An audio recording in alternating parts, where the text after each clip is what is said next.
গিয়ে হাজির একদম রাস মণ্ডপের দরজা।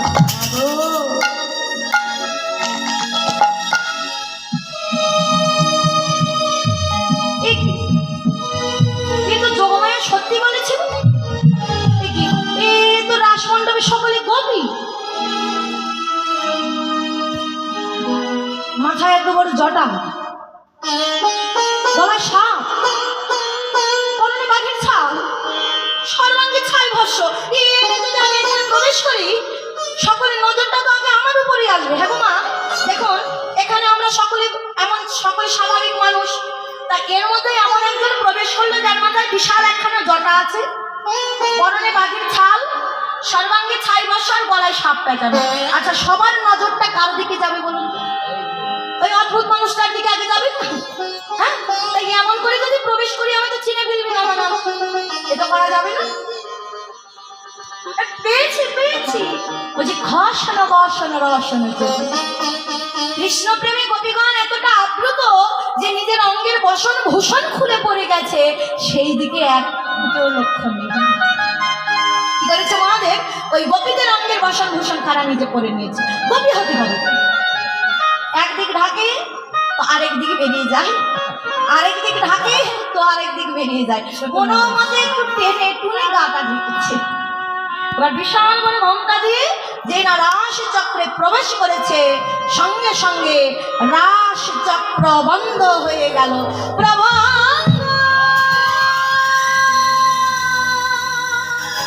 প্রভু গয়ামা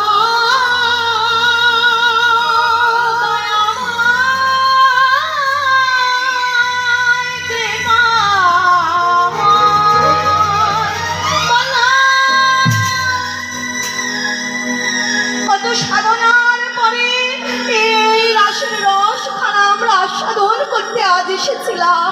আর বলো সেই রাস চক্র হতে, বলো না সেই রাস চক্র হতে আমাদের কেন বঞ্চিত করলে গোপীগণ?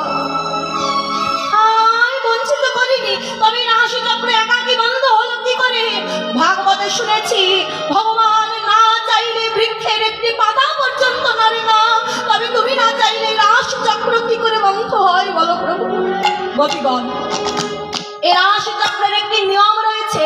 কি নিয়ম? রাস চক্রে গোপী ব্যতীত কোন বিজাতীয় ধর্মের লোক প্রবেশ করলে রাস চক্র একাকী বন্ধ হয়ে যাবে। হ্যাঁ বলো, আমরা তো সকলে গোপী এসেছি না, নিশ্চয়ই নিশ্চয়ই গোপী বাদে কেউ প্রবেশ করেছে, পরীক্ষা করো। ভগবান ক্রোধান্বিত হয়ে গেলেন, আর মহাদেব মনে মনে ভাবছে সর্বনাশ, একবার যদি ধরতে পারে তাহলে তো একবারে সর্বনাশ। যতবার পরীক্ষা করতে যায় মহাদেব ততবার পিছু পানি ছড়িয়ে যায়। রাধারানী, ললিতা, বিশাখা, চম্পকলতা, ইন্দুলেখা, তঙ্গুবিদ্যা, রঙ্গদেবী, সুদেবী, চিত্রাঙ্গনা, শ্যামলা, বিমলা, অবলা, মঙ্গলা, যোগমায়া, ভগবতী, দুটি কত সুখী। পরীক্ষা করতে করতে অবশেষে দাঁড় হয়েছে মহাদেবের কাছে। আর যেই মহাদেবের কাছে দাঁড় হয়েছে, কি ব্যাপার? এই যে গোপী, গোপী কি ব্যাপার? এত বড় ঘোমটা দিয়ে এসেছো যে? হ্যাঁ, এত বড় ঘোমটা কেন দিয়ে এসেছো? দেখি ঘোমটা খানা তোলো তো। যতবার মহাদেবের কাছে যায় ওই যে ভিতরে সাপখানা, ঘোমটা যতবার তুলতে যায় সাপ ততবার ঠোস করে ওঠে। এসে যে যে বলেছে না ভোলানাথ সকল কিছু ভোলা, ওই সাপটা আর বাইরে ফেলে আসলে সাপটাও সঙ্গে নিয়ে এসেছে। যতবার যায় ততবার সাপ শুধু ফোঁস ফোঁস করে। এবার জোর জবরদস্তি করে যেই না ঘোমটা খানা টেনে তুলে দিয়েছে, কি মহাদেব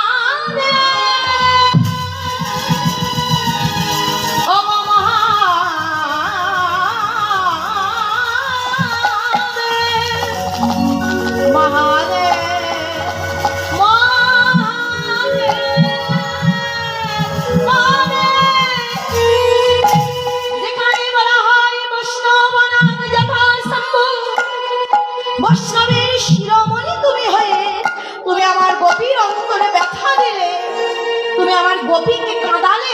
মহাদেব ছি ছি ছি, তোমার অন্তরে এতটুকু কাঁপলো না?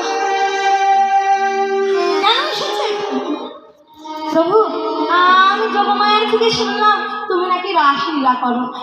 আমার জানবার ভারী ইচ্ছা হলো যে রাসলীলাতে কি হয়, এ কারণে এসেছি। তুমি কি জানো না এই রাসচক্রে গোপী ব্যতীত আর কেউ প্রবেশ করতে পারে না। হ্যাঁ হ্যাঁ শুনেছিলাম। হ্যাঁ, তার মানে তুমি জেনে শুনে অপরাধ করেছ? এটা তো অপরাধ নয়। এই অপরাধের শাস্তি থেকে তুমি আর দূরে রেহাই পাবে। ভগবান মহাদেবকে সেই অপরাধের শাস্তি দিচ্ছেন। অভিশাপ করলাম, যেন পাপাচার তুমি করেছ, যেই অপরাধ তুমি করেছ, এই অপরাধের কোনো ক্ষমা নেই। ওই কৈলাসটা তোমার জন্য নয়। কৈলাস পরিত্যাগ করে তোমাকে সামান্য নরকুলের নর জাতিতে গিয়ে পতিত হতে হবে।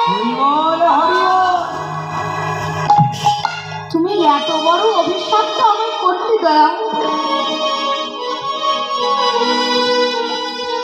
এতটুকু একটু অপরাধের জন্য তুমি আমায় এত বড় অভিশাপ দিলে? হ্যাঁ, এতটুকু অপরাধ?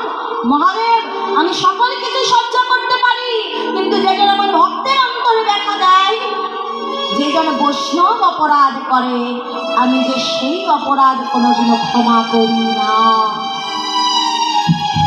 তুমি আমার গোপীদের কাঁদিয়েছ, আমি তোমায় ক্ষমা করবো না? ঠিক আছে ঠিক আছে, বুঝেছি, আমি না হয় অপরাধ, কিন্তু বন্ধ, শুনেছি অপরাধীর বিচার তখনই হয়ে যায় অপরাধী যখন নিজের বদলে নিজের অপরাধটা স্বীকার করে নেয়। আমি অপরাধ করেছি, তোমার শ্রীচরণে নিজের অপরাধটা আমি স্বীকার করে নিলাম, কিন্তু বললাম আমি গোপী হতে না পারি, কিন্তু গোপীর বেশভূষাটা তো পরিধান করেছি। বলো, তার জন্য তুমি আমায় কি আশীর্বাদ করবে? হ্যাঁ, ভগবান মুচকি হাসি দিয়ে বলছে, বাবা বাবা মহাদেব, এতদিন ভাবতাম তোমার মাথায় বিন্দু মাত্র কোনো বুদ্ধি নাই, তবে এখন বুঝলাম একটু একটু বুদ্ধি হয়েছে। তবে বলো কি চাও? এই যে মা, দেখুন আপনাদের বাড়ির পাশে হয়তো এমন একজন ব্যক্তি আসেছে, চোর বা ডাকাত বা অসাধু, কোনোদিনও ভক্ত সঙ্গ করে নাই, কোনোদিনও হরিনাম করে নাই, কিন্তু হঠাৎ করে একটা সকালবেলা ঘুম থেকে উঠে দেখছেন ওই ব্যক্তিটা সাধুর বেশভূষা পরিধান করে এসেছে। আচ্ছা, আমরা কি করবো গো? হ্যাঁ, চুরি করে, ডাকাতি করে, অসাধু, ও আবার সেজেছে সাধু, ক্রিটিসাইজ করবো না? আমরা কিন্তু ক্রিটিসাইজ করি, এক রাত্রির মধ্যে একদম সাধু সেজে গেছে। কিন্তু বাবা, ভক্তি শাস্ত্রে বলছে এমন ভুল কোনোদিনও করো না। কেন? চোর হোক, ডাকাত হোক, অসাধু হোক, তারপরেও যদি সাধুর বেশভূষা পরিধান করে, বলছে সর্বপ্রথম তোমার এই অহংকারী মাথাটা সেই চরণে নত করে দাও। কেন? এখন আমি বলবো কেন? আমার কি দরকার পড়েছে চোরকে ভক্তি দেবার? আমার কি দরকার পড়েছে ডাকাতকে প্রণাম করবার? আর আমার কি বা প্রয়োজন পড়েছে অসাধুর চরণে মাথা নত করবার? বলছে হ্যাঁ গো, তুমি চোরকে নয়, তুমি ডাকাতকে নয়, তুমি অসাধুকে নয়, তাহলে তুমি মাথা নত করলে কার কাছে? মাথা নত করলাম ওই সাধুর বেশভূষাটার কাছে।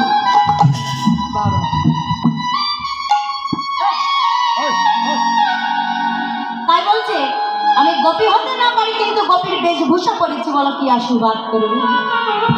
ভগবান বলছে আচ্ছা ঠিক আছে, তবে যাও, তুমি যা চাইবে আমি কথা দিলাম আজ তোমায় তাই দিয়ে দেবো। দেবে তো? দেবে? বলো দেবে তো? হ্যাঁ দিয়ে দেবো। বললাম যদি আশীর্বাদ করতে হয় তবেই করো। যেই রাসের রস আস্বাদন করতে এসে আজ আমি বঞ্চিত হলাম, তুমি আমায় নরকুলে পাঠাও বা তুমি আমায় পশুকুলে পাঠাও, আমার তাতে কোনো দুঃখ নাই, কিন্তু সেই দিনে গিয়ে আমি যেন তোমার এই রাসের রস খানা আস্বাদন করিতে পারি।